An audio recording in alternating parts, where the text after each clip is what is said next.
Ẹ kú dédé àsìkò yìí, ìròyìn eré ìdárayá látẹnu Adébọ̀wálé Ọláṣẹ́ni. Super Eagles torílẹ̀-èdè Nàìjíríà ni yóò figagbága pẹ̀lú Lone Stars torílẹ̀-èdè Sierra Leone lónìí tí ṣe ọjọ́ kẹsàn-án nínú oṣù kẹfà ọdún 2022 nínú ìfẹsẹ̀wọnsẹ̀ kòmẹ́sẹ̀ ọyọ fún ife ẹ̀yẹ ilẹ̀ adúláwọ̀ fọdún 2023. Ikọ̀ tí Jose Peseiro kó sọ̀dí ni yóò máa lọ sínú ìfẹsẹ̀wọnsẹ̀ tòní pẹ̀lú ìrètí àti ní ìjáwé olúborí alákọ̀ọ́kọ́ rẹ̀ lábẹ́ ìdarí akọ́nimọ̀ọ́gbá ọmọ orílẹ̀-èdè Portugal. Ìfẹsẹ̀wọnsẹ̀ náà tí yóò wáyé ní pápá àṣírí MKO Abiola nílùú Àbújá láago 5 ìrọ̀lẹ́ ní kò ní sí ìgbàláyè fáwọn olùwòran láti wọlé wòran ìfẹsẹ̀wọnsẹ̀ ọ̀hún látàrí àṣẹ FIFA léyìí tó jẹ́ àtúbọ̀tán gbódòǹroṣọ tó bẹ́lẹ̀ lẹ́yìn ìfẹsẹ̀wọnsẹ̀ kòmẹ́sẹ̀ yọ fún ife ẹ̀yẹ àgbáyé láàrin orílẹ̀-èdè Nàìjíríà àti Ghana.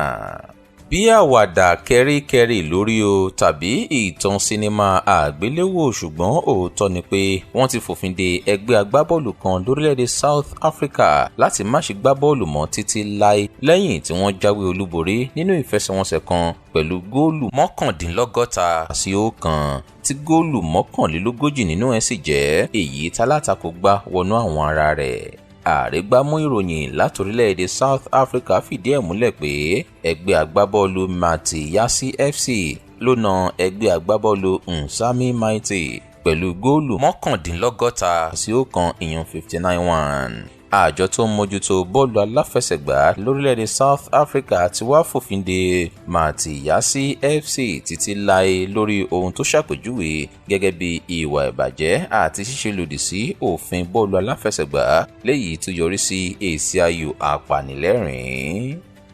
Rafael Nadal ni ó ti ń gba ìtọ́jú sí àtẹ́lẹsẹ̀ rẹ̀ tó fi ṣìṣe níbi agbátẹ́nìsì náà tó gba àmì ẹ̀yẹ French Open ọdún yìí ṣe ń tiraka láti wà ní ara pípé kí ìdíje Wimbledon tó wọlé dé. Nadal ti padà sílé rẹ̀ ní Mallorca nìkan tí ó dín díẹ̀ ní ọ̀sẹ̀ mẹ́ta tí ìdíje Wimbledon máa gbéra sọ lọ́jọ́ 27 oṣù kẹfà ọdún yìí.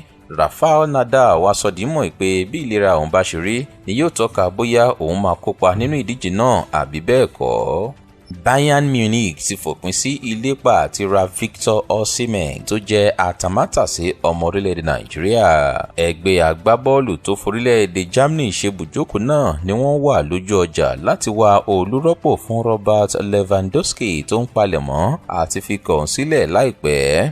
Ìròyìn tó ń jáde láti orílẹ̀-èdè Germany sọ di mọ̀ pé lóòótọ́ ni Bayern Munich nífẹ̀ẹ́ àti ra Osimhen, ṣùgbọ́n iye owó tí Napoli ń béèrè fún ló lè kánni léegun ẹ̀yìn. Ìròyìn eré ìdárayá kò ní ju báyìí lọ. Adébọ̀wálé Ọláṣẹ́ni ló ní ẹ kú kalẹ̀.